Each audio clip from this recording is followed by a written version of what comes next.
tout le monde est pris. Alléluia. Mais qui sait, peut-être la prochaine fois. Amen. Et nous allons aller dans la parole du Seigneur. Nous allons être dans Genèse chapitre 6. Honnêtement, je vais être honnête avec vous, je ne savais pas quoi prêcher, mais je crois que le Seigneur m'a donné une direction.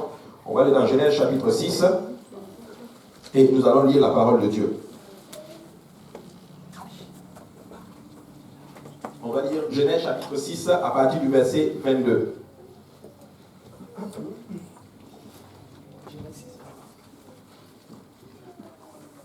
Genèse chapitre 6, verset 22. Donc, on va le lire. Ta femme qui est donc, c'est pas ça. Voilà. Si on peut tous le lire, il est écrit.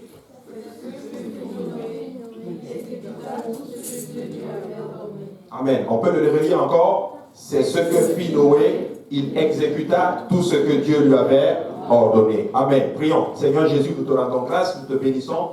Encore une fois, nous voulons te rendre grâce pour tout ce que nous ressentons. Nous ne voulons pas prendre ceci pour acquis. C'est ta grâce, Seigneur Jésus, c'est ta puissance. Alors que nous venons maintenant pour le temps de la parole, je te prie, Seigneur, manifeste ta présence, que ton onction soit sur nous. Aide-moi à dispenser cela sans crainte ni faveur, que cela trouve une place dans les cœurs, qu'elle germe, qu'elle produise des fruits et que ces fruits nous conduisent dans la vie éternelle. Aide-moi à le donner avec amour, avec compassion et avec autorité, Seigneur. Et je viens contre tout esprit qui ne confesse pas ton nom maintenant. Je proclame la foi maintenant, alléluia, la vie. Au nom de Jésus-Christ, nous prions. Et nous disons tous au nom de Jésus. Alléluia. Et vous pouvez vous asseoir. Amen. Gloire à Dieu. Alléluia. Alors, ce soir, nous allons parler de quelque chose assez important. Si je veux donner un titre à ceci, ça veut dire, ce titre, c'est ceci. N'écoute pas ce qu'on dit, sauve-toi. Amen. Amen. N'écoute pas ce que les gens disent, sauve-toi, sauve-toi. Amen.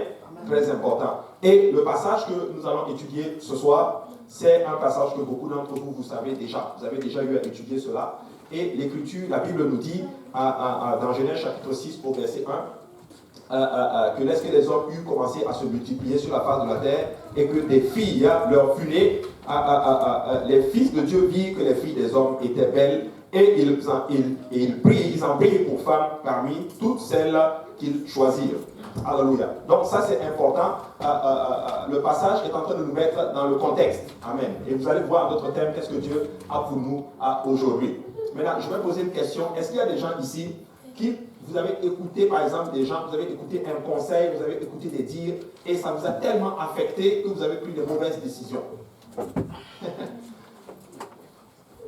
Je veux vous raconter une histoire qui a fait que j'ai fait beaucoup, je l'ai déjà raconté à certaines personnes qui le savent. Et quand je suis arrivé au Canada pour la première fois, je suis venu avec beaucoup d'ambition. Et je voulais étudier dans un domaine. J'étais dans ce domaine-là, qui était un très bon domaine. Et quand je suis arrivé ici, j'ai eu de mauvaises rencontres. Des gens qui disent non, des amis, ne va pas dans ce programme-là, c'est pas bon. Si tu vas là, ça va, tu n'auras jamais le travail. Mais c'était en génie civil. Tu vas là, tu n'auras jamais le travail. Et je dis, et j'étais seul. J'étais par exemple ici, et j'étais tellement influençable. C'est là que Dieu a commencé à travailler le fait que aujourd'hui je suis moins influé. Je ne suis pas influencé par les gens. Maintenant, j'ai commencé à écouter ces gens-là, et je vous dis honnêtement, et moi, quand je suis arrivé ici, l'école allait bien, les choses allaient bien, mais ces paroles ont commencé à tellement rentrer en moi, que ça m'a tellement affecté que les études n'allaient plus exactement comme je le voulais. Et j'ai commencé à changer les programmes comme pas possible. En l'espace de 2 jours, de une journée même, j'avais changé de programme 3 fois. Je suis même allé m'asseoir dans Génitel. Je suis allé m'asseoir dans le bureau d'un directeur de génie. Il me regarde comme ça, il dit, ouais. Il dit, tu es stressé. Je ne vous ai jamais dit ça. Tout ça à cause des amis. Non, ne va pas faire ça. Il n'y a pas de travail dedans. Mais qu'est-ce que tu en sais? Et ma vie a été renversée comme ceci. Beaucoup de choses ont eu des impacts et ça a été effet crescendo. Et vous savez, des fois, on écoute tellement les gens que des fois, nous faisons de ces choses et ça fait qu'on perd littéralement ce que Dieu a en réserve pour nous. Amen. Donc, c'est des choses comme ça qui nous sont arrivées et depuis ce jour, j'ai compris. Et vous savez quoi, ces gens-là qui m'ont dit, va faire ceci, eux, ils n'ont pas changé leur programme. J'ai dit, maman, c'est terrible ça. Elle me dit, non, allons changer. Moi-même, demain, là, je change. Moi, j'ai couru, je suis allé changer pour moi. Le lendemain, je le vois, j'ai dit, tu as changé? Il dit, non, je suis encore dans mon programme. C'était Hein? Vous savez, la Bible dit la compagnie, là, il faut faire attention. Amen. Et ça va tellement affecter. Et ce n'est même pas seulement ça. Plein de choses, plein de situations que je pourrais vous raconter où j'ai tellement écouté les gens. Et en d'autres termes, ça m'a. Quand je dis écouter les gens, il faut écouter les bonnes personnes. Pas les gens qui t'influencent négativement. Amen. Mais le passage que nous allons étudier aujourd'hui, la Bible dit que lorsque les hommes eurent commencé à se multiplier sur la face de la terre et que les filles furent nées, les fils de Dieu virent que les filles des hommes étaient belles. Ah, les fils de Dieu ont vu que les filles des hommes étaient belles. Et la Bible dit qu'ils ont pris ces filles-là et ils les ont épousées. Maintenant, la question ici, c'est que certaines personnes enseignent que les fils de Dieu ici, c'était les anges. Certains le disent. Mais je ne crois pas que ce sont des anges. Mais vous savez quoi? Même si je me trompe ici, ce n'est pas bien grave. On va tous aller au ciel quand même si je me trompe. Mais c'est une pensée. Mais on va tirer le plus, ce qui est important, on va tirer l'enseignement ici. La Bible dit que les fils de Dieu ont commencé à se multiplier, ils ont pris les filles des hommes. Maintenant, les filles des hommes, nous, toi et moi, on est d'accord, on peut dire Amen, que ce sont des humains. Amen. Maintenant, logiquement, si les fils de Dieu, ce sont des anges, comment un ange peut se reproduire avec un humain? Donc, ça ne fait pas de sens. C'est pourquoi, dès les premières leçons de la création, la Bible dit qu'il a tout créé selon son espèce. Et en dehors de ton espèce, tu ne peux pas te reproduire. Tu ne peux pas prendre papa chat et maman chienne, et puis ça va te donner quelque chose parce que ce n'est pas la même espèce. Tu ne peux pas prendre, par exemple, un crocodile et puis un lion et ça donne quelque chose. Ce n'est pas la même espèce. Mais tu peux prendre, par exemple, un oranger avec un citronnier, tu greffes ensemble, ça va te donner un fruit parce que c'est la même espèce. Donc, en dehors de ton espèce, il n'y a pas de reproduction. Donc, les anges, ce ne sont pas des humains. Nous sommes humains. Maintenant, certains enseignent que ce sont des anges. Mais ce ne sont pas des anges. C'était, en d'autres termes, quand on dit ici les fils de Dieu, c'était tout simplement des enfants qui servaient Dieu. Donc, quand tu sers Dieu, on t'appelle fils de Dieu. Amen. Quand tu es une fille qui sert Dieu, on t'appelle fille de Dieu. Mais comment je sais ça? Ouvre ta Bible, va maintenant dans le livre de Luc. Regarde ce que Luc nous dit, et je vais vous montrer quelque chose pour vous prouver qu'on s'appuie sur la parole pour dire que ce sont les enfants qui servaient le Seigneur. Ceux de la lignée ceux de la lignée de qui? De Seth. Ceux de la lignée de Seth, c'était des gens qui servaient Dieu qu'on appelait les fils de Dieu. Amen. Et maintenant, ceux de la lignée de Caïn, c'est ce qu'on appelait les filles des hommes. Mais quand tu ouvres ta Bible, tu vas dans le livre de Luc, nous allons voir quelque chose d'assez particulier. À ce moment-là, tu vas comprendre littéralement qu'est-ce que le Seigneur est en train de nous transmettre ici comme enseignement. Donc, tu vas aller dans Luc chapitre 4 et tu vas lire à partir du verset...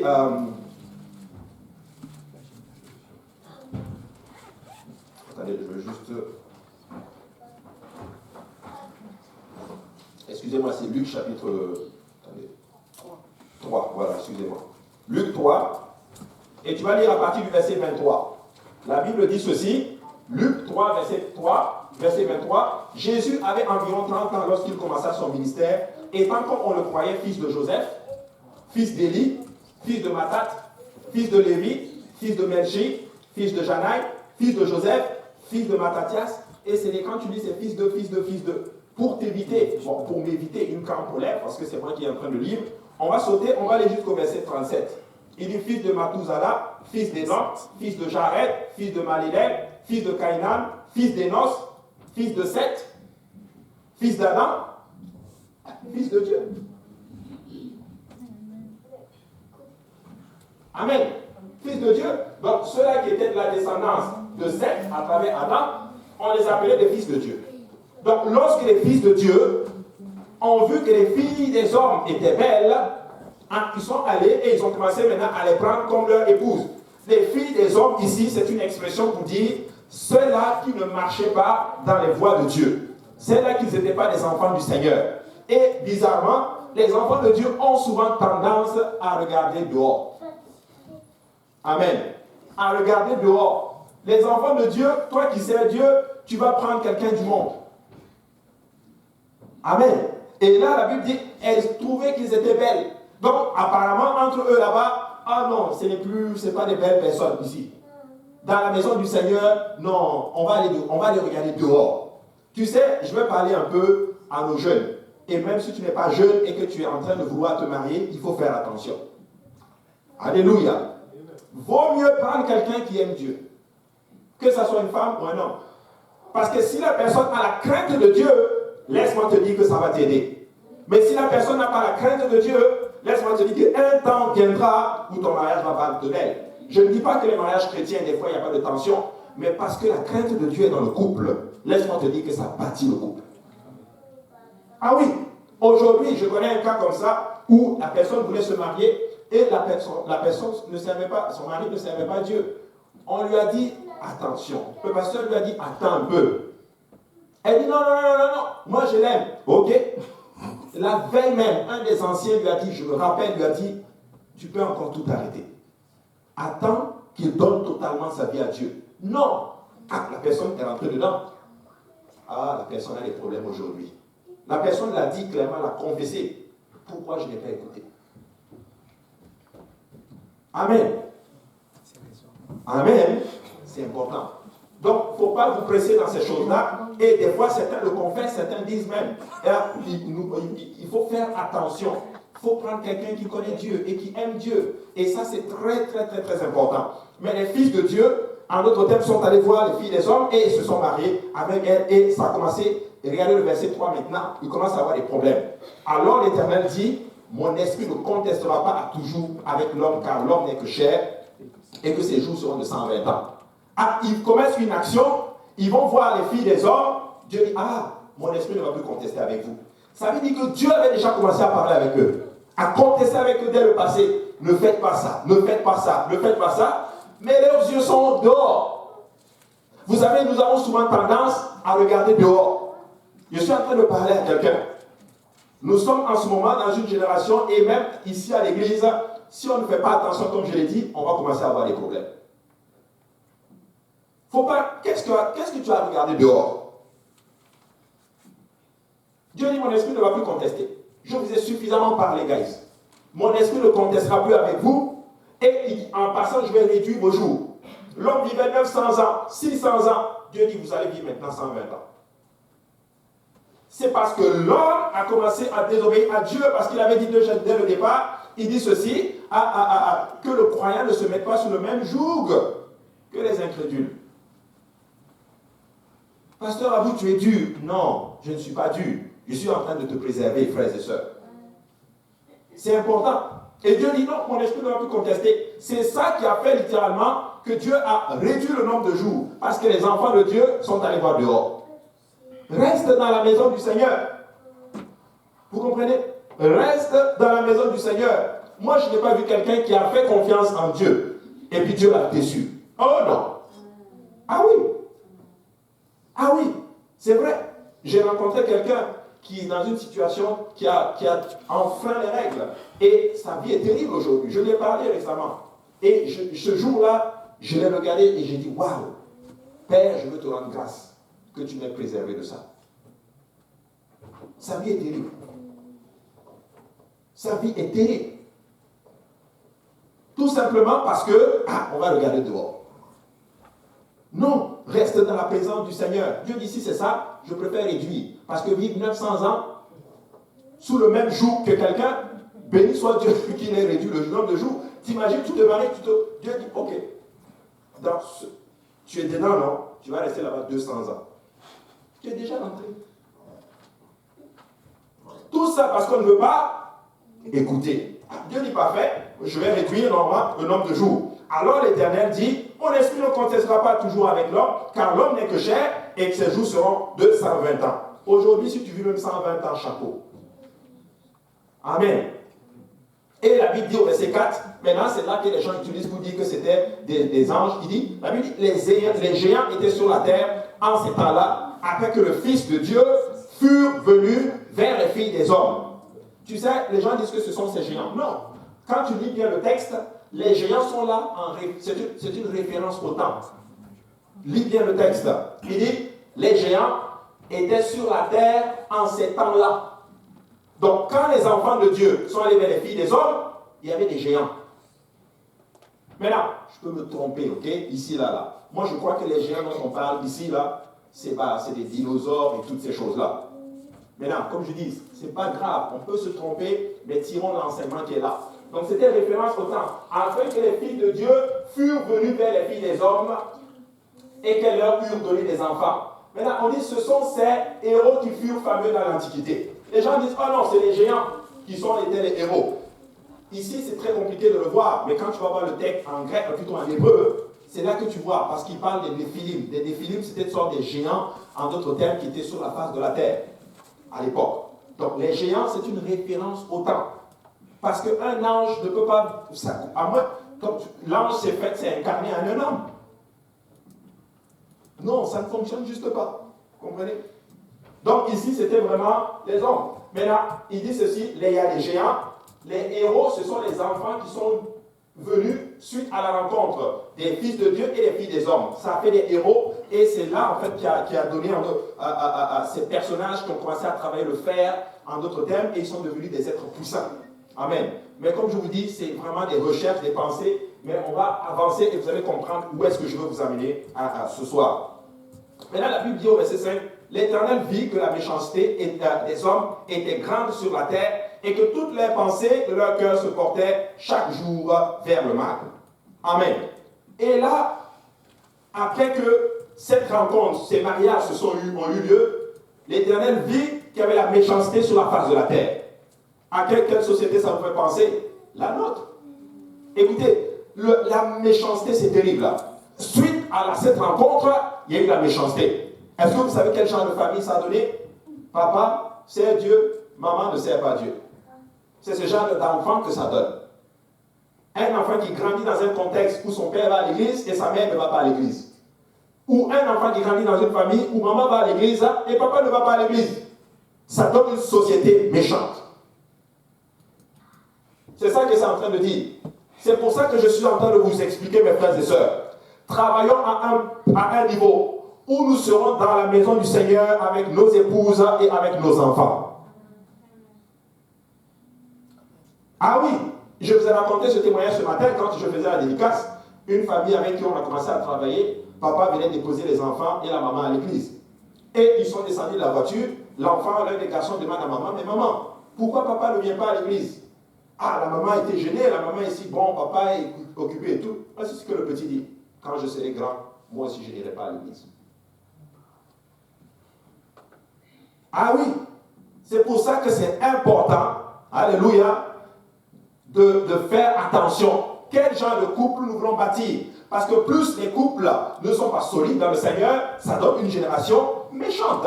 Et c'était la méchanceté qu'il y avait sur la face de la terre. Dieu, parce que l'Esprit de Dieu était complètement parti. Et l'Écriture dit maintenant que Dieu s'est repenti. Qu'est-ce qu'il a fait? Il s'est repenti.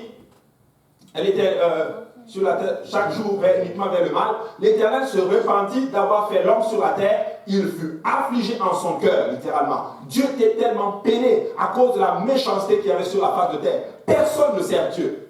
L'Écriture dit que Dieu regarde sur la face de la terre. Tout le monde pêche. Il n'y a personne qui cherche la face de Dieu. Mes frères et sœurs, comprenons que nous sommes dans une génération qui est en train d'être perdue. Les gens ne servent pas Dieu. Et cette génération ne va pas t'aider à vivre pour Dieu. C'est toi qui dois avoir une place, littéralement, où tu prends la décision de dire, moi je vais regarder au Seigneur. Dieu dit, je me répands. Quand on dit repentir, ce n'est pas repentir des péchés. Non, Dieu ne pêche pas. Mais Dieu a regretté d'avoir fait l'homme. Et des fois, nous arrivons à une place que Dieu lui-même regrette de nous avoir bénis. Ah oui, parce que tu arrives à une place que la bénédiction te surplombe et tu ne sers plus Dieu. Dieu dit, mais pourquoi je l'ai béni?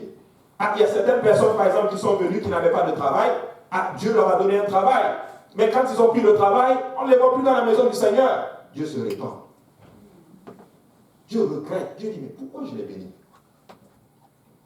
D'autres personnes, c'était quoi? Le mariage. Dès qu'ils se sont mariés, c'est fini.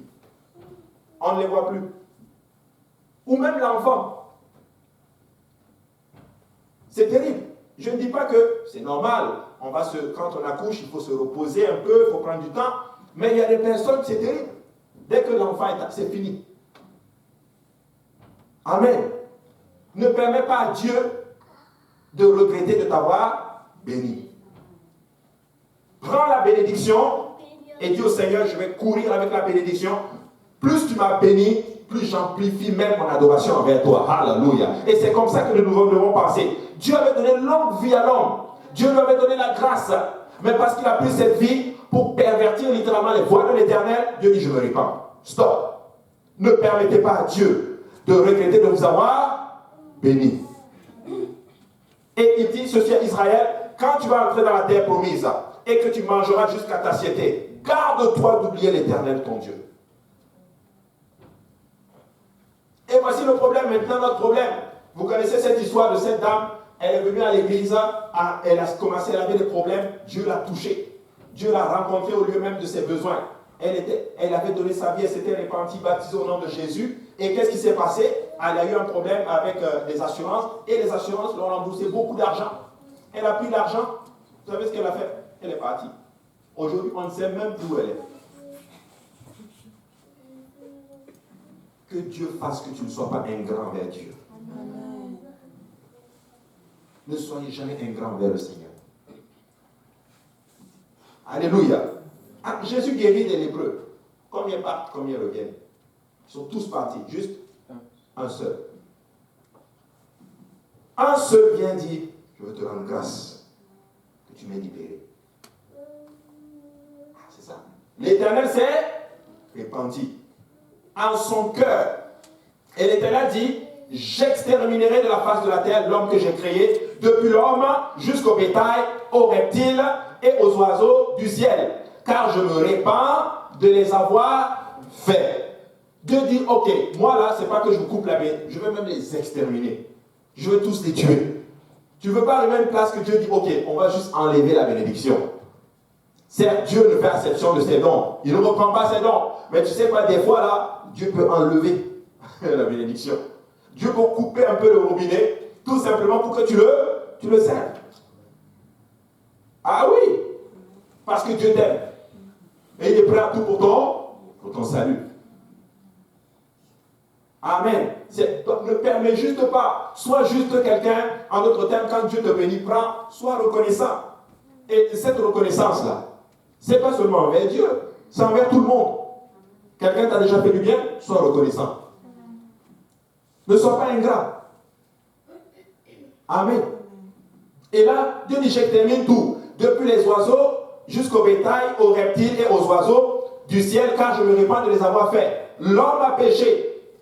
L'homme a désobéi à Dieu. Dieu dit, je vais détruire même les animaux. Qu'est-ce que ça veut dire? Le péché affecte ton entourage. Ça affecte ton environnement. Ce que nous faisons va toujours se réjaillir, en d'autres termes, sur les gens qui nous entourent. Pourquoi? Parce que nous nous influençons les uns les autres.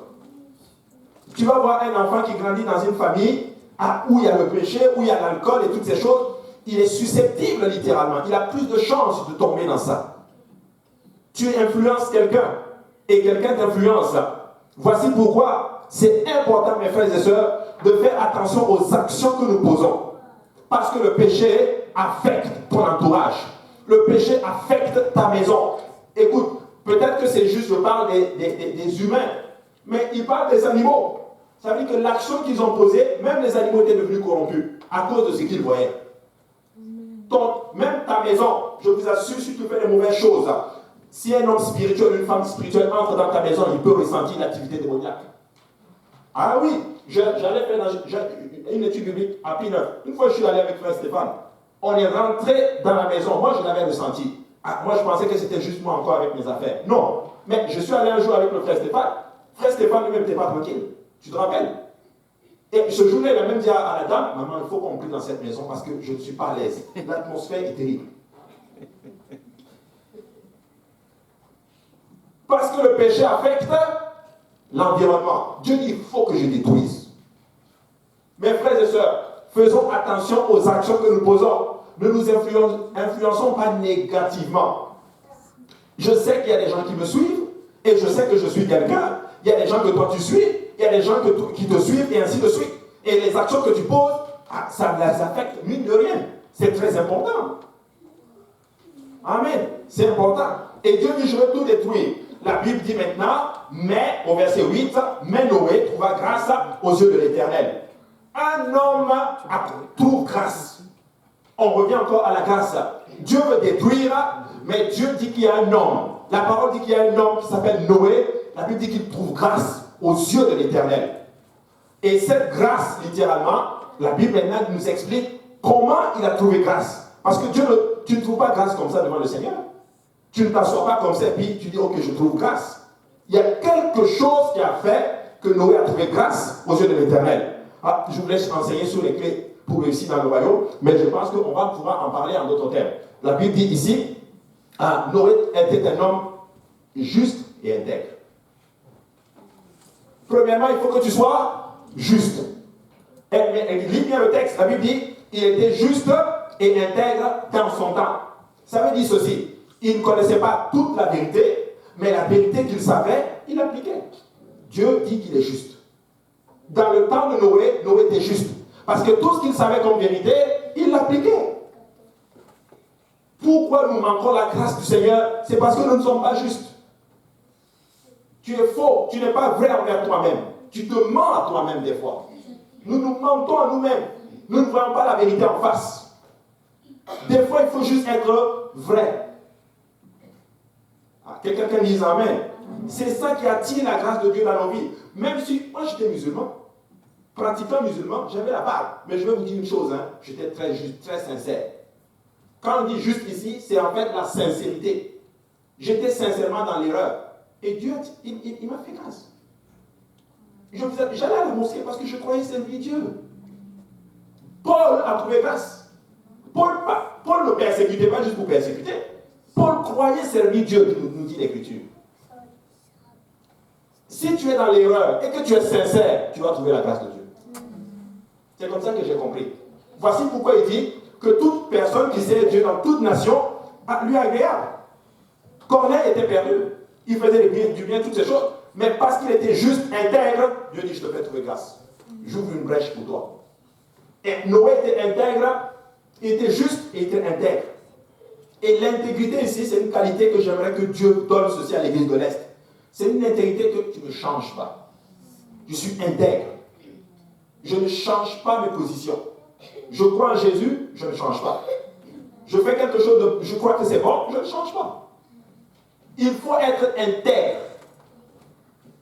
Paul était intègre. Et c'est ça qui fait qu'il a attiré la grâce de Dieu. Mais le problème, c'est que nous, là, on n'est pas intègre et on n'est pas juste, on est faux. On a des mauvaises motivations.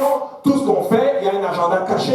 Et c'est ça qui fait littéralement que nous perdons la grâce de Dieu, mes frères et sœurs. Mais laisse-moi te dire que la seule façon d'attirer la grâce de Dieu, sois vrai, sois juste, sois intègre. Et je t'assure, la main puissante et la grâce de Dieu sera sur toi. Même si tu es dans l'erreur, la grâce de Dieu va t'enseigner et te ramener dans les voies de l'Éternel. J'ai compris ça. C'est pour ça que je n'ai pas peur. Pour ceux-là qui servent Dieu, même qui sont dans l'erreur. Ils sont sincères, ils sont justes, ils sont intègres. La grâce de Dieu va les ramener dans la voie du Seigneur. Vrai ou faux? C'est ça. Il était juste et intègre. Et la Bible dit maintenant que Noé marchait avec Dieu. Il marchait avec Dieu. Quand on dit marcher avec quelqu'un, c'est que la personne est avec toi et vous marchez ensemble. La Bible dit qu'il marchait avec Dieu. Ça veut dire que tout ce qu'il savait qui était bon, il l'appliquait. Mais le problème avec nous, c'est ceci. C'est qu'on sait que telle chose est bonne, mais tu ne l'appliques pas.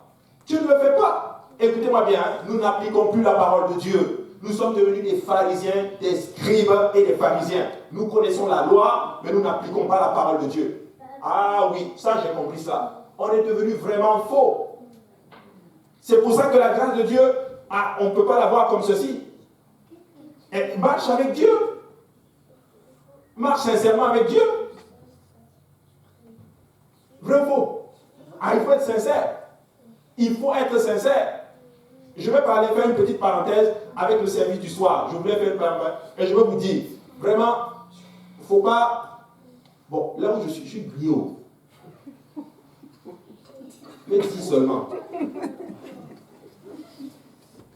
Tu sais, les gens maintenant, j'ai remarqué, quand il y a quelque chose qu'ils veulent couper, c'est le service du soir. Je le dis clairement, si parce que quand vous étiez au service du soir, tu ne vas pas couper. Et c'est ça qui fait que tu perds la grâce de Dieu, parce que tu n'es plus, tu es en train de vivre pour faire plaisir à un homme. Ah oui! Il faut être vrai. S'il est là, tu arrives à l'heure. Vous voulez la grâce de Dieu? Changez vos motivations. Faites comme Jésus était là. Parce que quand le maître n'est pas là, tu as beaucoup plus de liberté. Le maître n'est pas physiquement là, mais le maître est spirituellement là. Jésus est parmi nous. Ah, c'est ça. C'est ça. Et là, la Bible dit spécifiquement, la Bible dit que Noé a trouvé grâce. Il était intègre. Il marchait avec Dieu. Alléluia. Et la Bible dit que Noé avait 3 fils. Il avait des enfants, Sem, Cham et Japheth. Et l'Écriture nous verset 11 que la terre était corrompue devant Dieu. La terre était pleine de violence. Il y avait la violence, mes frères et sœurs. La terre était... non, c'est vrai. J'ai fait ma parenthèse. Je ne suis pas en train de viser quelqu'un. Je suis juste en train de dire un constat. En passant, c'est comme ça que l'homme de Dieu prêche. Par révélation, par constat et par étude. Ce qu'il constate, il prêche pour corriger. Des fois, Dieu va lui révéler certaines choses. Et dans certains cas, il va étudier. Dieu va lui mettre des choses à cœur et il va le donner. Ce que je viens de dire, c'est juste un constat. Et il faut que je la laisse. C'est ça. Quand ils veulent couper quelque chose, on ne va pas couper le matin. Jamais. Il y en a un, lui, bon. C'est ça. Il faut faire attention. Vous voulez la grâce de Dieu? Vous voulez la main de Dieu? Moi, j'ai compris ça. J'ai compris que si je suis intègre dans les voies du Seigneur et que j'aurai la grâce du Seigneur dans ma vie, que quelqu'un dise Amen. Pour détendre l'atmosphère, peut-on battre nos mains pour le Seigneur?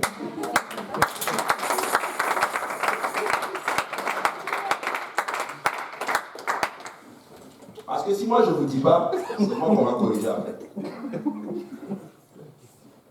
Comme je ne veux pas que Dieu me corrige, je ne peux pas vous dire. Amen. C'est important. Et la terre était corrompue.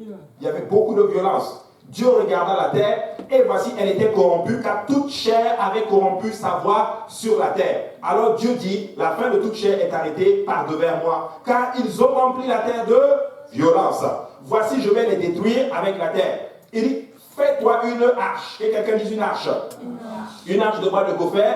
Tu disposeras cette arche en cellules et tu l'enduras de poids en dedans et en dehors. Dieu dit, ok, moi je vais détruire, mais je vais faire une brèche à cause de toi. Un homme trouve grâce aux yeux de l'Éternel. Dieu dit, par toi je fais une brèche. Amen. Fais-toi une arche. Une arche dans laquelle je vais sauver la terre à travers cette arche-là. Et cette arche-là, tu vas l'enduire, en d'autres termes, en dedans et en dehors. Tu sais, ici, c'est très important de comprendre quelque chose. Dieu ne détruit jamais sans avoir averti ses prophètes, ses serviteurs. Avant de détruire, Dieu va avertir quelqu'un. Ah oui, avant de détruire, ici, il dit à Noé, avant de détruire Sodome et Gomorrhe, il a dit à Abraham, il va détruire cette terre. Il nous l'a déjà dit dans sa parole. Il ne fait rien sans prévenir. Ah oui. Il dit maintenant, construis-toi une arche. Tu vas construire cette arche. Et c'est là que je vais apporter le salut.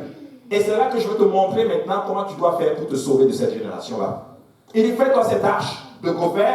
Tu disposeras en cellules, tu l'enduras en dedans et en dehors. Pour nous montrer ici que quand on enduit quelque chose, ça doit être en dedans et en dehors. Beaucoup disent que vous prêchez, c'est juste l'apparence extérieure. Non. C'est l'apparence extérieure et l'apparence intérieure. C'est les deux qu'on veut. Oh, vous là, c'est l'extérieur. Quand l'extérieur n'est pas sanctifié. Non, on n'a jamais prêché ça. Écoute, tu te sanctifies à l'extérieur, tu dois aussi sanctifier l'intérieur. Amen. Tu ne peux pas me dire, ah, l'extérieur c'est beau, regarde comment je suis habillé, voici comment je suis, mais tu parles mal. Parce que la Bible dit que toutes ces choses viennent du cœur. Tu dois sanctifier ton cœur. Tu ne vas pas me dire aussi, l'extérieur est mauvais, je m'habille comme je veux, mais Dieu regarde au cœur. C'est vrai, Dieu regarde au cœur. Mais attends, les hommes, nous, on voit ce qui est à l'extérieur. La Bible dit maintenant que votre lumière luise, afin que les gens le voient et qu'ils glorifient votre Père qui est dans les cieux. Donc l'intérieur doit être bien, mais l'extérieur doit être aussi enduit.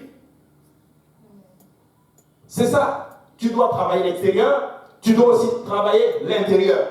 La sanctification, elle se fait dans le corps, mais elle se fait aussi dans l'âme. Ton esprit est sanctifié déjà lorsque tu reçois le don du Saint-Esprit. Mais tu dois sanctifier ton âme. Tu dois sanctifier l'intérieur. Tu dois sanctifier aussi l'extérieur. C'est ce que Noé a fait. Il a enduit l'intérieur et il a aussi enduit l'extérieur. Et là maintenant, Dieu commence à donner le plan de l'arche. Dieu dit, tu feras à l'arche une fenêtre et tu réduiras une coudée en haut. Tu établiras sur une porte sur le côté de l'arche et tu construiras un étage inférieur, un second et un troisième. Ah, Dieu me dit maintenant que cette arche-là aura une porte et une fenêtre. Si vous avez étudié le tabernacle, il y a une seule porte. Que représente cette porte? L'entrée. Mais qui est la porte? Jésus. C'est Jésus.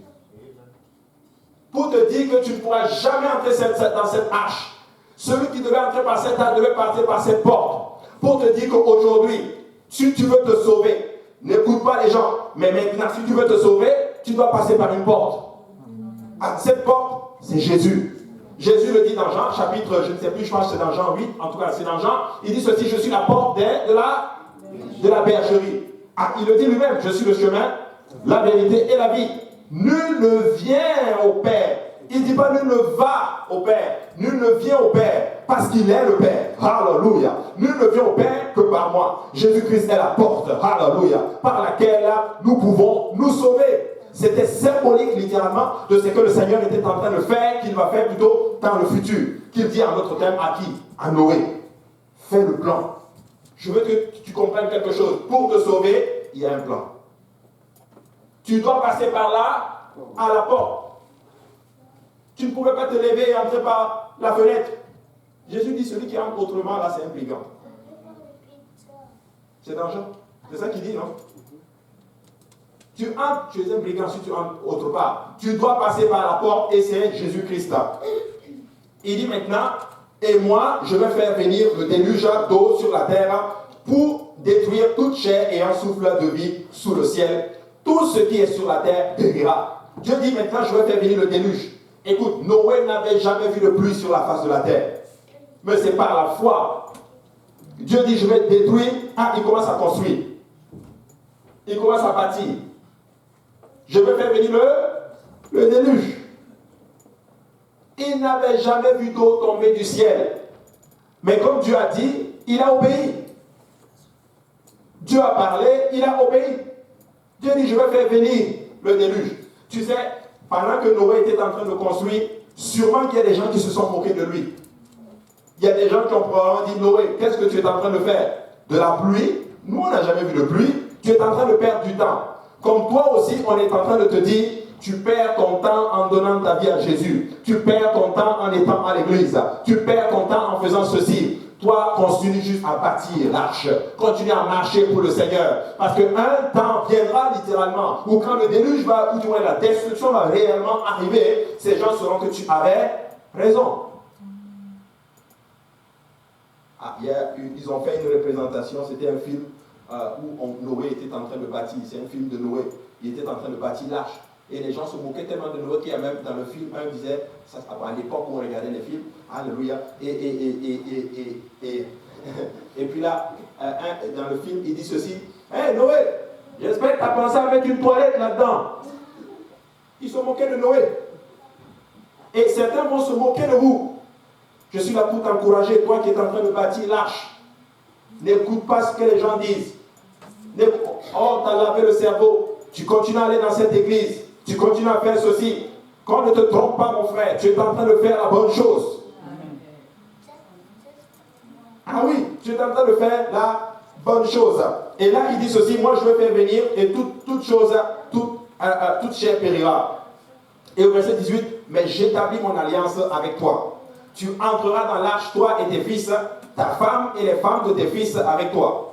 Tous ceux qui vivent de toute chair, tu feras entrer dans l'arche 2 de chaque espèce pour les conserver en vie avec toi. Il y aura un mâle et une femelle, des oiseaux selon leur espèce, du bétail selon leur espèce, et de tous les reptiles de la terre selon leur espèce, 2 de chaque espèce viendront vers toi pour que tu leur conserves la vie.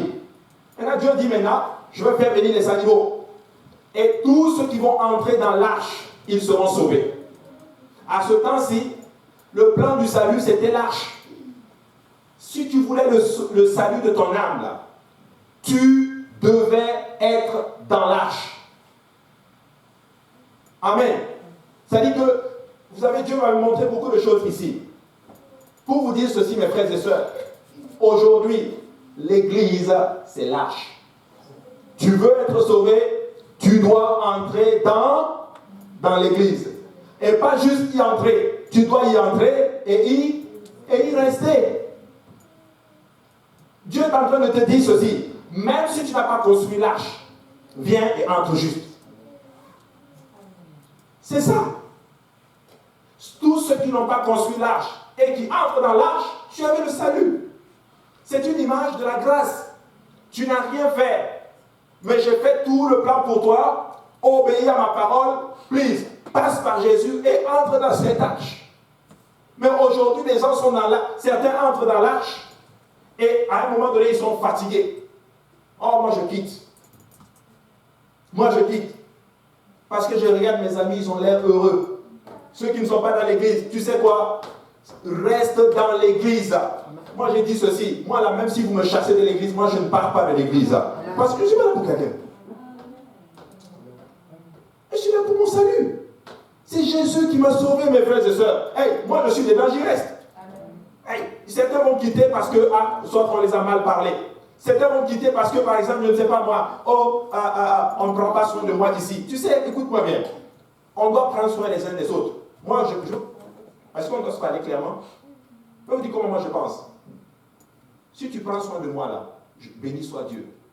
Mais si tu ne prends pas soin de moi, tu sais, je ne m'attends pas à ça. Je vous assure, c'est comme ça que je pense. Je ne refuse pas l'aide. Mais si tu ne m'aides pas, je ne m'attends pas à ça. Quand tu as une pensée comme ça, peu importe les difficultés qui vont arriver dans l'église, tu vas rester. Parce que beaucoup de personnes, qu'est-ce qu'ils font? À des moments compliqués, ils abandonnent, ils quittent. Premièrement, d'abord, comment on entre dans l'arche déjà? On entre par la porte, qui est Jésus. Mais quand tu vas maintenant dans les Écritures, nous sommes dans le Nouveau Testament aujourd'hui, il n'y a plus d'arche physique. Jésus nous explique maintenant comment nous devons entrer maintenant dans le royaume pour pouvoir être sauvés. On va dans le livre de Jean, chapitre 3. Jésus explique maintenant clairement comment nous rentrons dans le royaume. La Bible dit, mais au verset 1, il eut un homme d'entre les pharisiens nommé Nicodème, un chef des Juifs, qui vint lui auprès de Jésus de nuit et lui dit, Rabbi, nous savons que tu es un docteur venu de Dieu, car personne ne peut faire ces miracles que tu fais si Dieu n'est avec lui. Jésus lui répondit, en vérité, je te le dis, si un homme ne naît de nouveau, il ne peut voir le royaume de Dieu. Nicodème était un chef des Juifs. Il avait du prestige. Il siégeait dans le Sanhédrin. Mais il est venu voir Jésus de nuit. Et il a commencé à flatter Jésus. Et Jésus lui dit, écoute, si tu ne nais pas de nouveau, tu ne peux pas voir le royaume de Dieu. Écoute, il vient, il complimente Jésus. Et Jésus lui donne une réponse qui n'a rien à voir avec son compliment. Tu m'invites, il complimente Jésus, et Jésus dit, mais attends, si tu ne nais pas de nouveau, tu n'entres pas dans mon royaume. Et quelqu'un qui n'est pas dans le royaume, il est perdu ou il est sauvé? Il est perdu. Et là, Nicodème commence à poser la question. Et peut-être que tu es là ce soir, tu te poses aussi la question. Réellement, qu'est-ce que je dois faire pour être sauvé? Nicodème explique maintenant, comment un homme peut-il naître? Quand il est vieux, peut-il entrer dans le sein de sa mère et naître? Jésus répondit, en vérité, je te le dis, si un homme ne naît d'eau et d'esprit, il ne peut entrer dans le royaume. Voilà. Là maintenant c'est clair. Jésus lui donne maintenant le plan.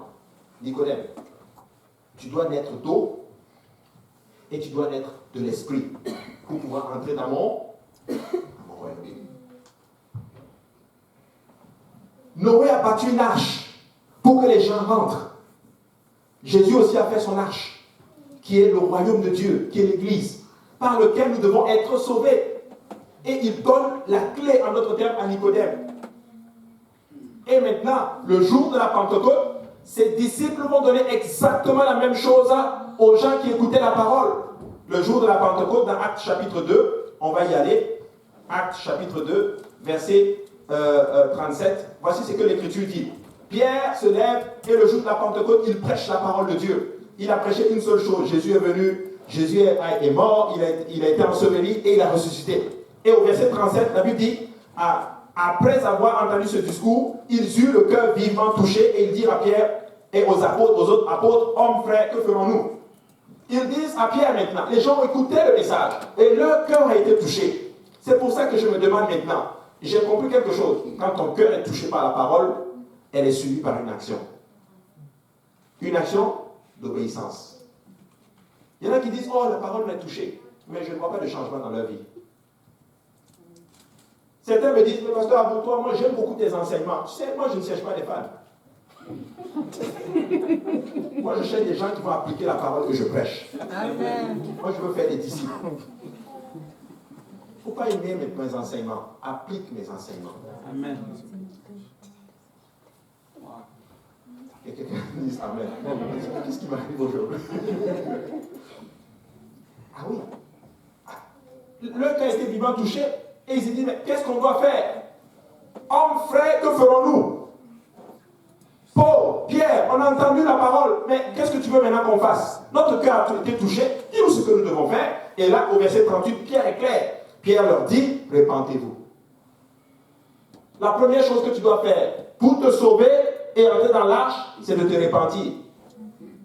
C'est de demander pardon pour le péché. Car tous ont péché et sont privés de la gloire de Dieu. Et sans la repentance, il n'y a pas de pardon de péché. La repentance, c'est que je marchais dans une direction, je me tourne, c'est-à-dire volte-face, c'est-à-dire métanao. Je me tourne et je marche dans une autre direction. La repentance, c'est 2 étapes. La repentance, c'est j'arrête, je me tourne et je vais dans une autre direction. C'est littéralement un détour à 180 degrés. Je mentais, je ne mens plus. Je volais, je ne vole plus. Je trichais, je ne triche plus. Je faisais toutes ces choses que Dieu n'aime pas, je ne fais plus ça. Je fumais, je ne fume plus. Je vais en boîte de nuit, je ne vais plus là-bas. Je buvais l'alcool, j'arrête. Je me répands. Comme je ne peux pas citer tous les péchés, je dirais ceci, je désobéissais à Dieu, je ne désobéis plus à Dieu, j'obéis maintenant à Dieu. Parce que le péché, c'est la désobéissance à Dieu. Et là maintenant, il a dit que répentez-vous, premièrement, et la deuxième fois, que chacun de vous soit baptisé au nom de Jésus-Christ. La naissance d'eau que Jésus a dit à Nicodème.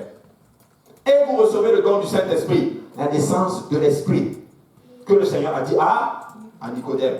C'est ça le plan du salut. Et tu fais ça, tu nais de nouveau selon la Bible, tu es maintenant dans le royaume. Amen. C'est la clé. Si tu n'es pas dans l'arche, tu ne peux pas être sauvé. Comment tu vas être sauvé en dehors de l'arche? Et les gens sont rentrés maintenant. Et ce qui me frappe dans ça, c'est que Dieu dit, je vais faire venir les animaux. Noé a été sauvé, lui, sa femme et ses enfants. Même les animaux ont obéi à la voix de Dieu. Amen. Et les hommes ont dit non, non. Noé a prêché, la Bible dit qu'il a pris à peu près 100 ans pour construire l'arche. Et la Bible dit que pendant qu'il faisait l'arche, il prêchait aux gens. La Bible nous dit, Noé, lui, ce prédicateur de justice, il disait aux gens, répentez-vous mes frères et sœurs. Dieu m'a parlé. Dieu m'a dit qu'il va détruire cette terre et tout ce qu'elle renferme. Mais il m'a dit que l'arche que je suis en train de construire, si vous rentrez dans cette arche, même si vous n'y avez pas aidé à construire, vous serez sauvés. Oh Noé, laisse faire. Hein. Nous avons nos occupations. La Bible dit que dans le temps de Noé, les gens mangeaient, ils mariaient leurs enfants. Chacun était vaqué à ses occupations. Quelle est une balle de destruction? On a vu la terre ici. Et les gens vous disent, ça fait longtemps que la terre est ici. Tu penses que cette terre va être détruite? Va là-bas avec ton répandez-vous, baptisé au nom de Jésus. On a d'autres choses à faire. On doit aller manger, on doit aller chercher la vie. Hey, mes frères et sœurs, faites attention. Christ revient bientôt. Jésus revient bientôt. Et tout ce qu'on prêche, laissez-moi vous dire que c'est réel. Un temps viendra, alléluia, si la trompette sonne aujourd'hui, ce micro va tomber et elle va se taire à jamais. Ah oui, qu'on ne se blague pas. Cette trompe, elle va sonner et la terre sera détruite. Si tu n'es pas dans le royaume, tu perds. Ah oui, aujourd'hui, si tu n'as pas encore obéi à l'évangile, tu peux te repentir, tu peux te faire baptiser au nom de Jésus-Christ, et rappelez-vous, on a dit par Jésus. On entre par Jésus. Tu ne peux pas rentrer au nom du Père, Fils et Saint-Esprit. C'est pour ça qu'on baptise au nom de Jésus. Alléluia. Et il promet, c'est une promesse que tu vas recevoir le don du Saint-Esprit. Dieu te dit que si tu te répands, baptisé au nom de Jésus, tu vas avoir le don du Saint-Esprit. C'est une promesse. Amen. Mais aujourd'hui, on ne veut plus ça. Aujourd'hui, les gens même vont à l'église pour satisfaire la conscience. Les motivations ne sont plus à la bonne place. Oh, j'étais à l'église aujourd'hui.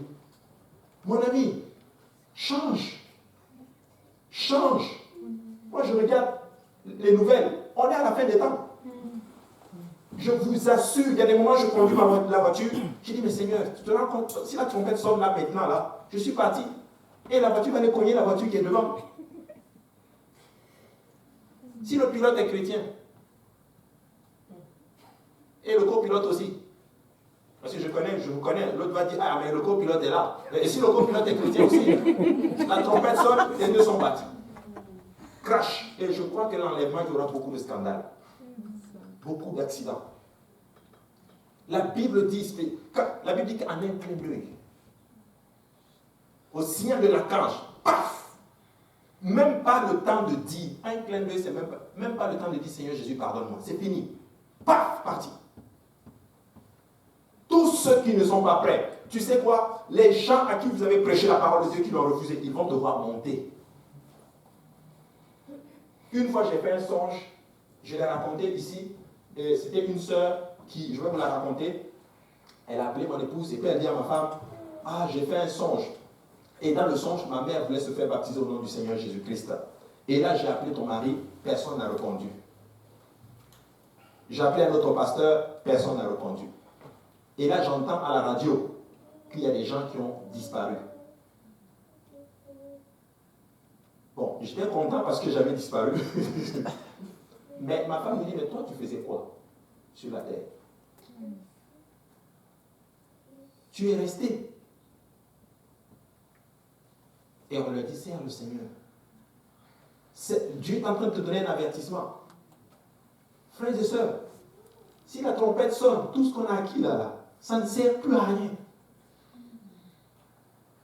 Oubliez les affaires de sérenité, oublie ça. Sers Dieu. Pour toi qui es rentré dans l'arche, reste dans l'arche. Reste dans l'arche. C'est tout. Tu cours, et nous nous battons même dans nos pays en Afrique pour venir dans des pays développés comme celui-ci. C'est bien. Mais est-ce que tu te battais pour entrer dans le royaume de Dieu?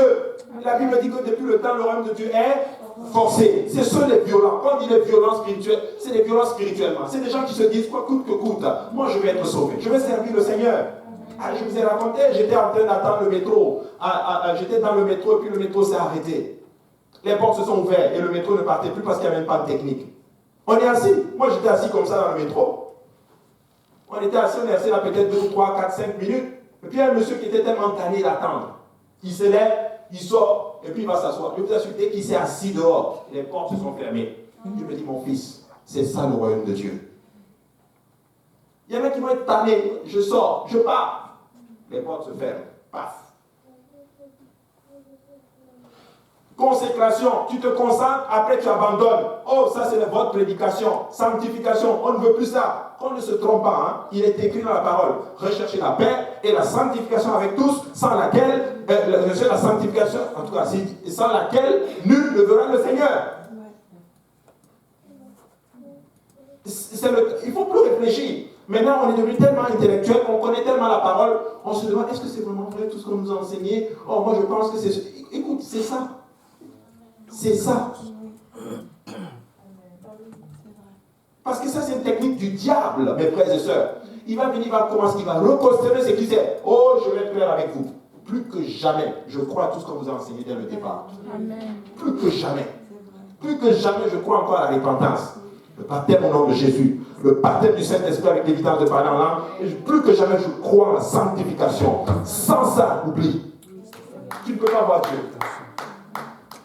Tu dois entrer dans le royaume. Et toi qui es rentré, reste-y, frères et sœurs. Reste-y. Noé est entré où ça? Avec des animaux. Moi, je crois qu'il y avait même la moufette dedans.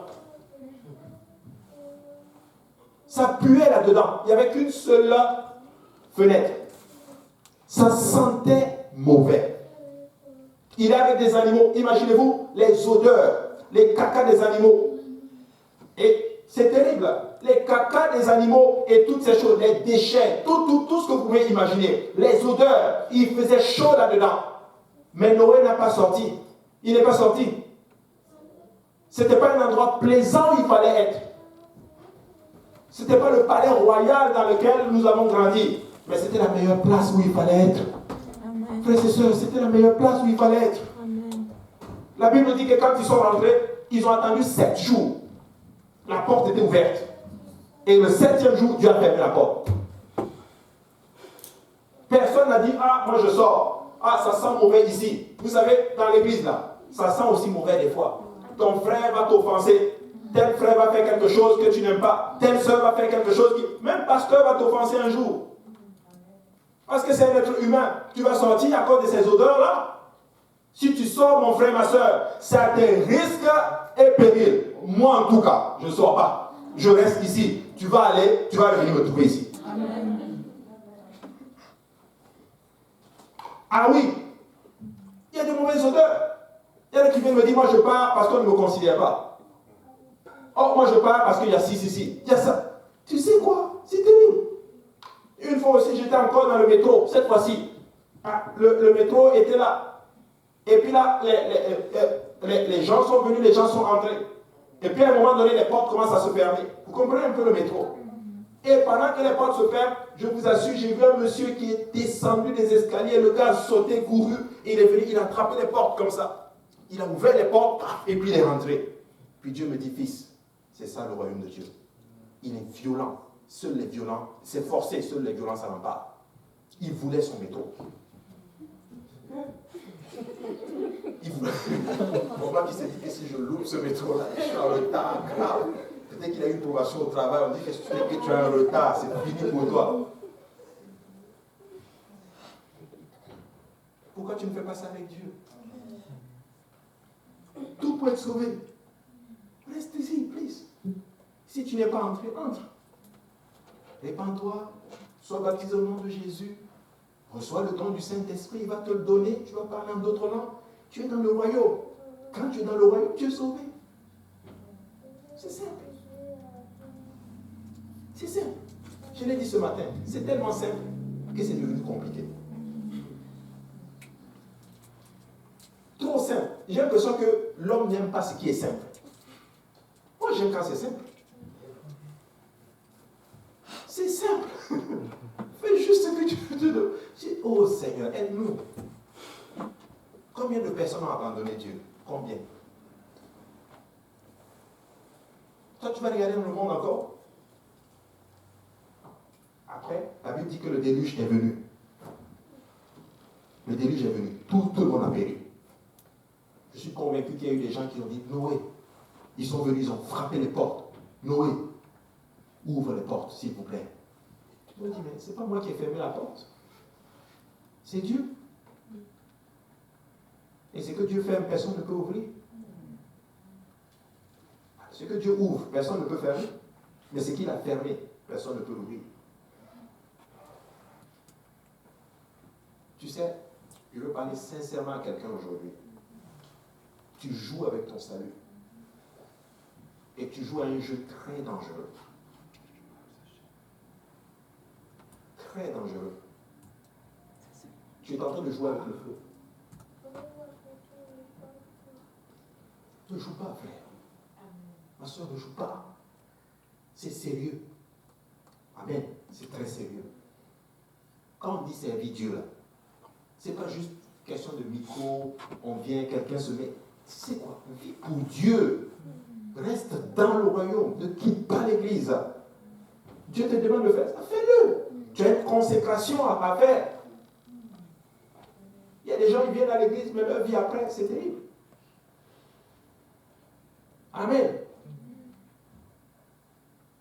C'est vrai, est-ce que je parle clairement? Oui. Oui. Certains, c'est triste à dire, hein, mais moi je vais être vrai. Certains ne vont pas voir 2021. Ah, mais oui. Pas ici, là. Mais certains ne vont pas le voir. Tu vas aller où? Il est mort, Kobe Bryant, il est mort avec sa fille. Beaucoup d'argent, notoriété, tout, il a tout gagné. L'un des seuls joueurs qui a dépassé Michael Jordan. Il a tout eu. J'ai lu quelques nouvelles sur lui. Un bosseur fou. Il travaillait, il allait aux entraînements avant tout le monde, il partait après tout le monde. Il travaille comme ça pour gagner son pain, pour gagner le monde. Là, tout ce que le monde peut lui donner, il s'est travaillé fort. Il n'a rien fait pour travailler son salut. La Bible dit, amassez-vous des trésors dans les cieux. Amen. Frères et sœurs, ce soir, là, je vais parler à quelqu'un. Si tu n'es pas encore dans le royaume de Dieu, ce soir, tu peux te repentir, tu peux être baptisé au nom de Jésus, Dieu peut te remplir du Saint-Esprit, tu vas entrer dans le royaume. Si tu es déjà dans le royaume, frères et sœurs, oublie les chicanes. Je te prophétise même, demain il va encore y avoir ça dedans. Il y aura encore d'autres chicanes. Il y a des problèmes dans l'église. Il n'y a aucune église parfaite. Aucune. Si tu trouves une église parfaite, vas-y. Non, pardon, n'y va pas. Sinon tu vas la rendre imparfaite. Tu sais pourquoi l'église n'est pas parfaite? Parce que l'église est composée d'hommes imparfaits. Toi et moi, parce que moi-même, comme moi je suis dedans, là, ça fait que ce n'est plus parfait. Mais comme toi aussi tu es dedans, ce n'est plus parfait. L'église n'est pas parfaite. Dieu nous fait grâce. Ah, parce que le micro ne marche pas bien, moi je quitte l'église. Dieu nous fait grâce, n'est-ce pas? C'est terrible. Oh, parce que moi, on ne m'a pas bien. Personne ne me regarde dans l'église, là. On ne me donne pas d'amour. Disons que je parle. Mais Jésus t'a donné l'amour. Jésus est mort pour toi, mon frère, ma soeur. Mais c'est vrai ce que je suis en train de dire. Ou bien personne ne m'appelle. Moi qui te parle là, tu penses que les gens m'appellent? Quand les gens m'appellent,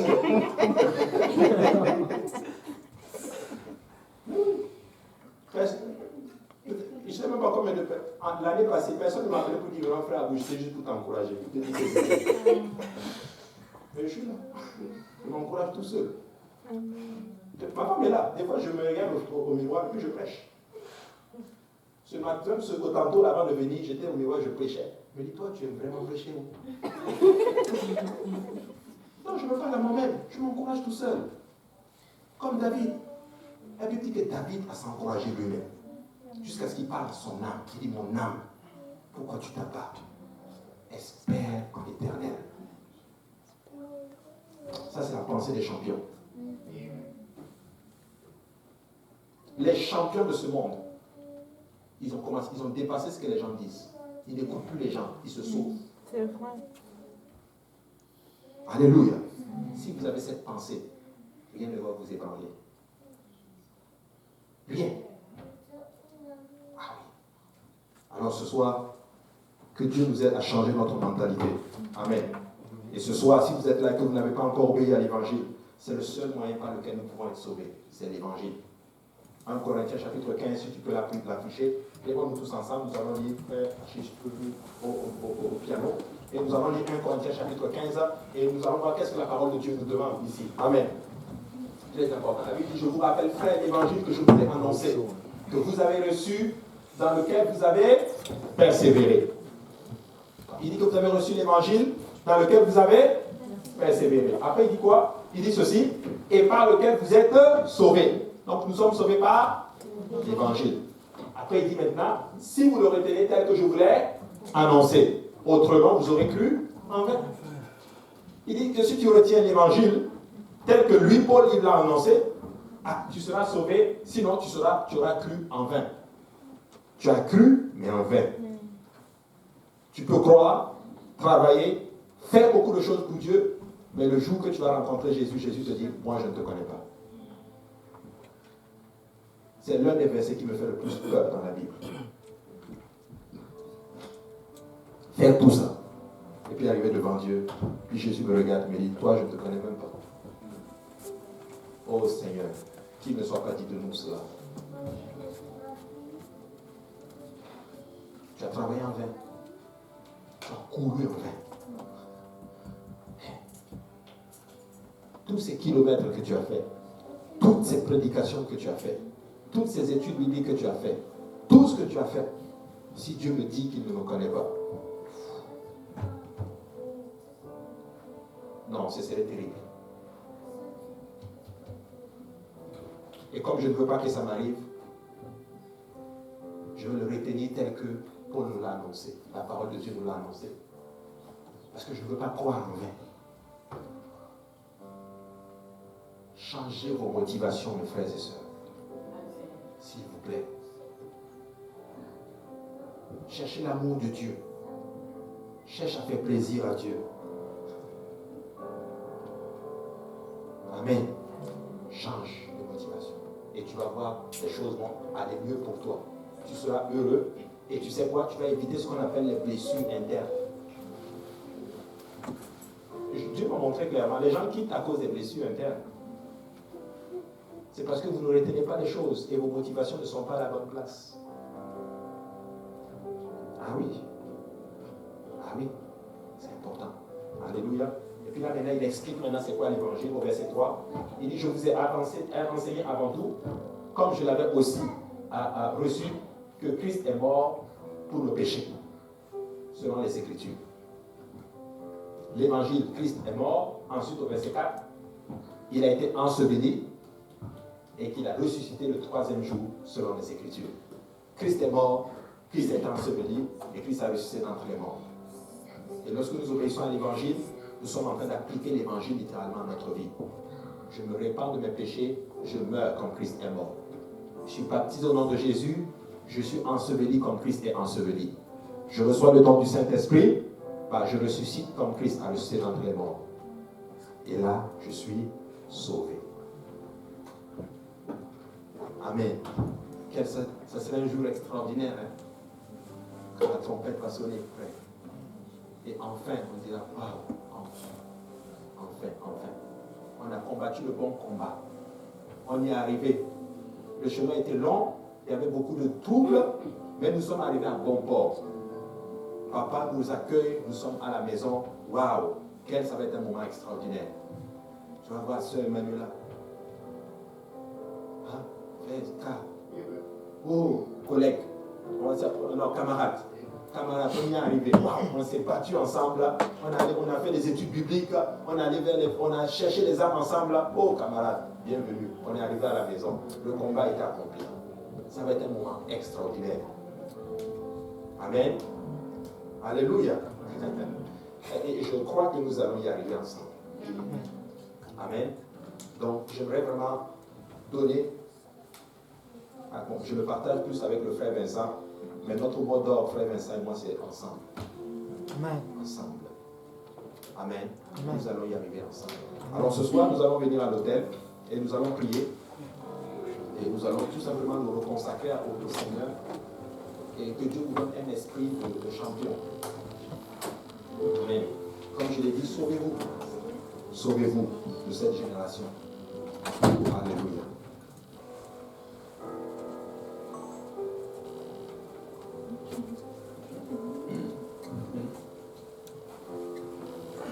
Et si tu es là ce soir et que tu n'as pas encore reçu le don du Saint-Esprit, laisse-moi te dire que Dieu peut te remplir.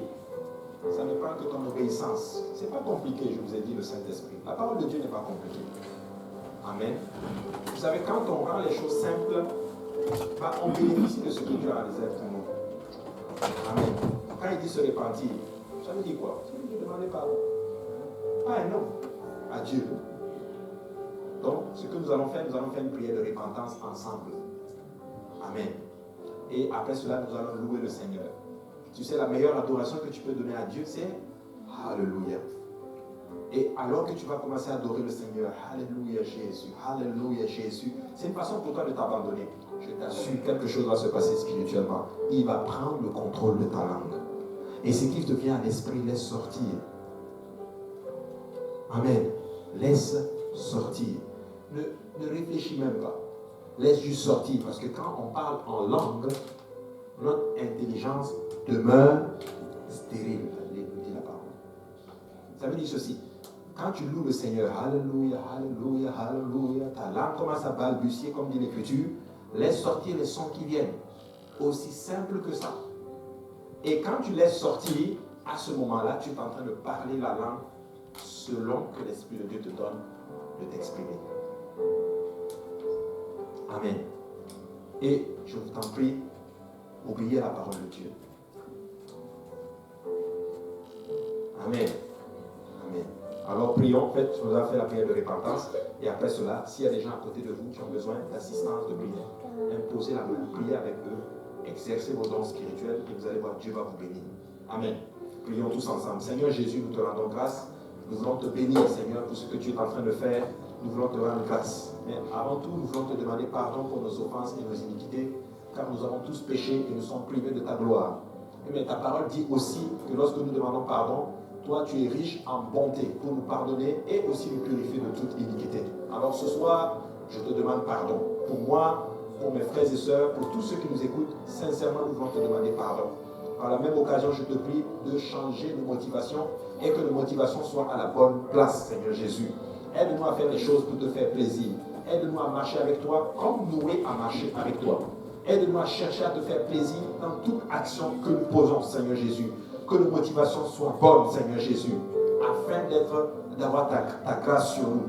Aide-nous à être justes, aide-nous à être intègres, Seigneur Jésus, dans tes voies, Seigneur, de marcher avec toi et afin d'avoir ta grâce comme tu avais ta grâce sur nous. Père, dans le nom de Jésus, nous te prions. Amen. Alléluia. Saint de Dieu, si on peut juste commencer à prier le Seigneur. Alléluia. Juste, tu peux commencer juste à te laisser aller dans la présence du Seigneur. Alléluia, Jésus. Alléluia. Et si vous pouvez vous imposer la main les uns les autres, même vous encourager à travers le Saint-Esprit à prier. Alléluia. Et tu vas voir que Dieu va commencer à prendre le contrôle, littéralement.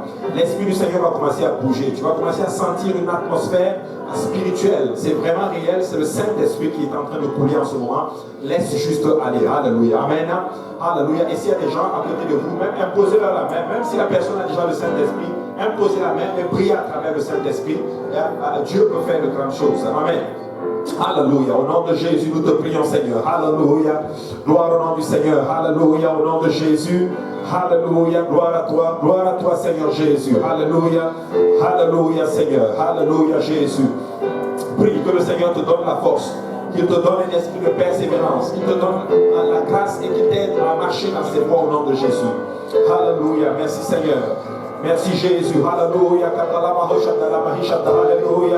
gloire au nom de Jésus, alléluia, alléluia, merci Seigneur, alléluia, alléluia, merci Seigneur, alléluia, alléluia, merci Seigneur, à toi est la gloire, alléluia. Et pour les gens qui n'ont pas encore reçu le Saint-Esprit, juste laisse-toi aller, alléluia, juste adore le Saint-Esprit, adore le Seigneur, alléluia. Alléluia, alléluia, Jésus, alléluia. Alléluia. C'est ça, Église, alléluia.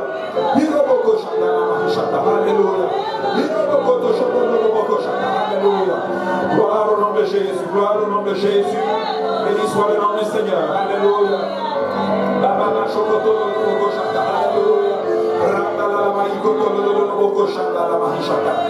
Alléluia, Karabaya Karabala Italama, Irobo Gosha, Hikatashika Taramaka, Akashokotolobokosha, Atakashana Mahisha, alléluia, alléluia, au nom de Jésus, alléluia, c'est réel, Randa la Makoso, Tolobokos,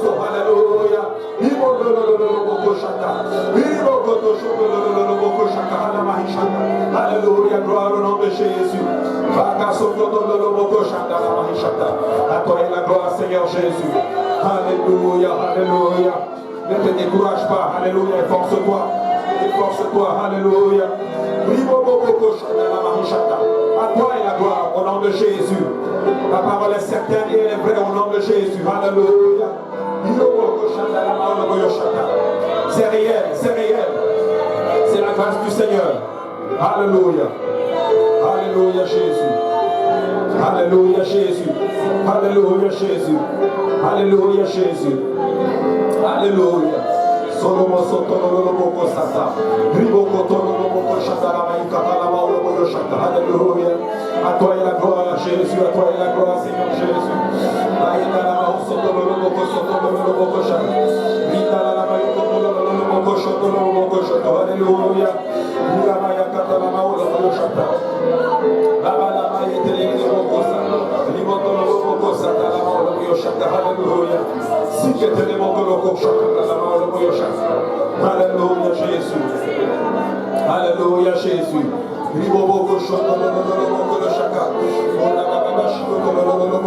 Alléluia, alléluia Jésus. Alléluia. Béni soit le nom du Seigneur. Alléluia. Alléluia Jésus. Alléluia Jésus. Alléluia Jésus. Alléluia, merci Seigneur. Merci Jésus, alléluia.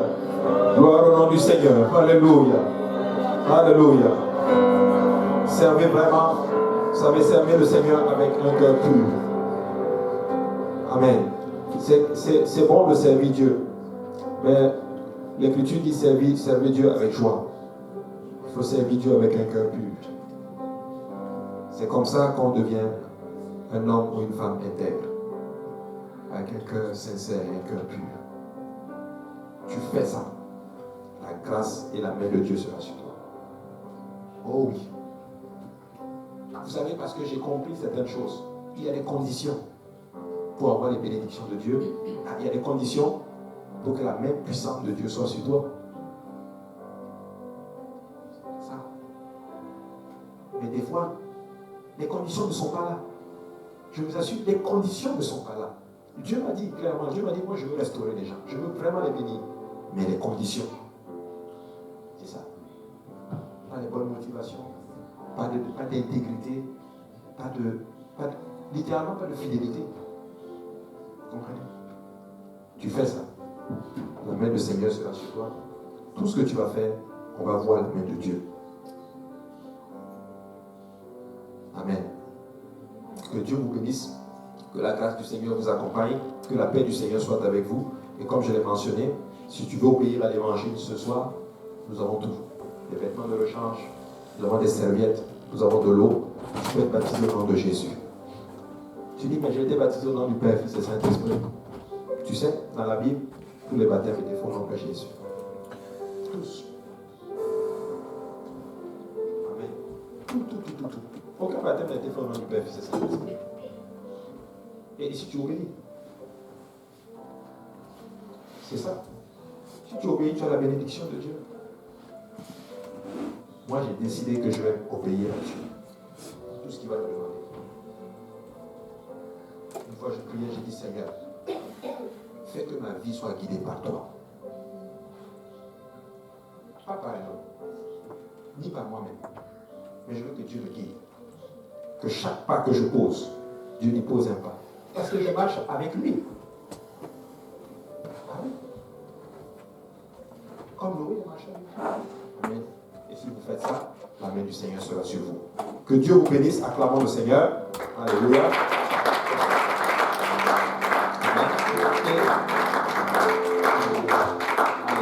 Et saluez votre voisin et voisine. Dites-lui que Dieu te bénisse. Amen.